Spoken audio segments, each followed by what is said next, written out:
Hi guys, this is Sabrina and today I'm coming at you with a DIY headboard tutorial. I recently made this very beautiful headboard which I'm very proud of, and I just wanted to show you how I made it with very little money actually. So if you want to see how to create this and maybe replicate it for your own bedroom, then stay tuned because I'll show you every step that I took. So believe it or not, I made this headboard with old blinds that I had lying around, which I didn't really want in my bedroom anymore. So they had been sitting around in the house for 6 months or so, and we didn't really know what to do with them. So I took them apart, and these were the individual slats from the old blinds. I also reused the thicker piece of wood that you normally get at the bottom of the blinds, and I just used this to frame the sides of the actual headboard just to give it a sturdier look. Now when I took the blinds apart, I had 36 slats altogether. They were 5 centimeters wide, and I didn't end up using all of them, and I'll show you in a minute when I tell you the process of what I went through, why that is. There were a couple of things that I went to buy at my local DIY store which I didn't already have, and I bought these 2 pieces of wood to basically use as the legs for the headboard because I didn't have anything sturdy for that. Of course, I used a pencil to measure things like that piece of wood that needed cutting. I also used a measuring tape which came in very handy every step of the way, and then there's a hammer because I obviously had to attach the legs onto that, and I nailed them in with these nails. I also used extra strong glue. You can use E6000 or super glue, whichever one you prefer for wood. And the paint I actually used was the Rust-Oleum chalky finish furniture paint, and it is actually in the color anthracite.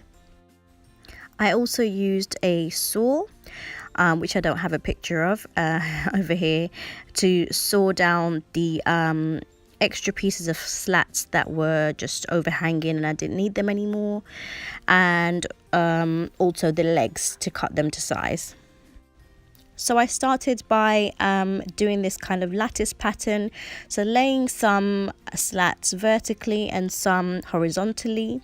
I already had an image of how high I wanted my headboard to be, so once I got to the height that I wanted, I stopped, and that's why I had more than enough slats to start out with, and I had some left over. I'll show you what it looked like when I finished doing this lattice pattern. It does take a bit of patience, and I did work up quite a bit of sweat, so you have to be patient and you have to make sure there's no kids around so that you could get on with what you want to do. You will find that in one direction the slats are pretty much next to each other, sitting side by side, but in the opposite direction the slats are quite spaced apart. I think it's just to do with the way the lattice pattern works. So this is what it looked like when I finished getting the height that I wanted to get, and that's why I stopped. And there's a bit more length left over which I need to cut off. The length of the lattice part is 85 centimeters, which I think is quite perfect. I've got a super king size bed and I didn't want it to be a low headboard, I wanted it to be quite high. In this bit right here on the edge, this is where I'm going to put the thick piece of wood that I rescued basically from the blinds that normally are at the bottom. I basically cut it to size, and I attached it over there with glue and nails. I applied the extra strong glue around the edges of the structure to make sure that it holds together when I have to move it around. So as you can see, I applied it in the joints where 2 of the slats meet, and I did this all the way around the border of the headboard, and it worked, because it wasn't budging at all. Actually, to be honest, it wasn't even budging without the glue, but I just wanted to make sure that it wasn't going to fall apart at all. Next, after the glue was dry, I sawed off all the remaining slats, you know, that were hanging over, and then on each side of the headboard I basically cut that thick piece of wood to size. So the way I reached my measurement on that was I measured from the bottom of my bed to the top of my mattress, so basically from the floor to the top of my mattress, and that height was 75 centimeters.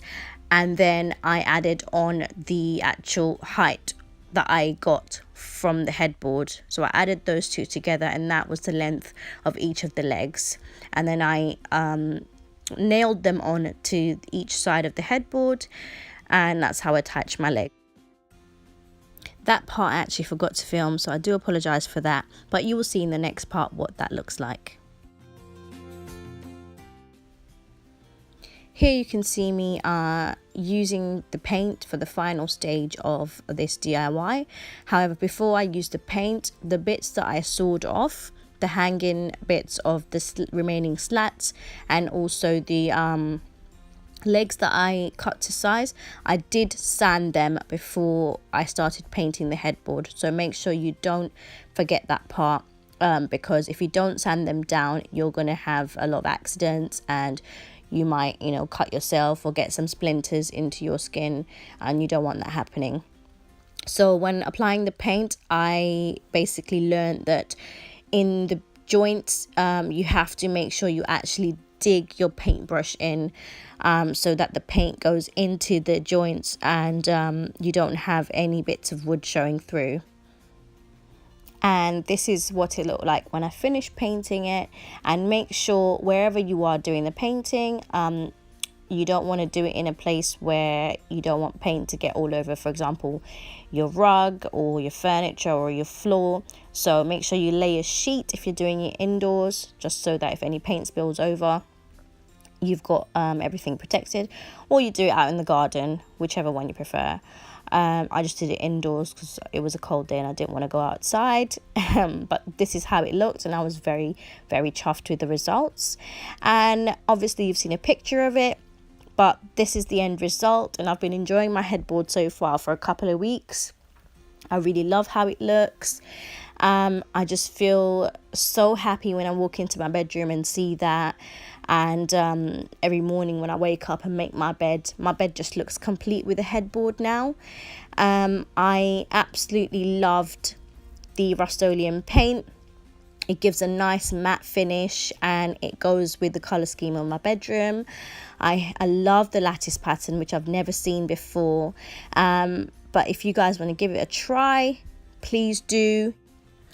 If you do give it a try, please let me know how it goes. And indeed, if you like this video, please give it a thumbs up. I really enjoyed doing this project, and I hope you enjoyed watching this video. And indeed, if you did enjoy watching it, I would love to see some comments to see what you think about it. Thank you for watching, and if you want to see more DIY videos like this, then please let me know again in the comment section, because I love doing DIY projects around the house. And of course, the only way to know that I put out a new video is if you subscribe to my channel.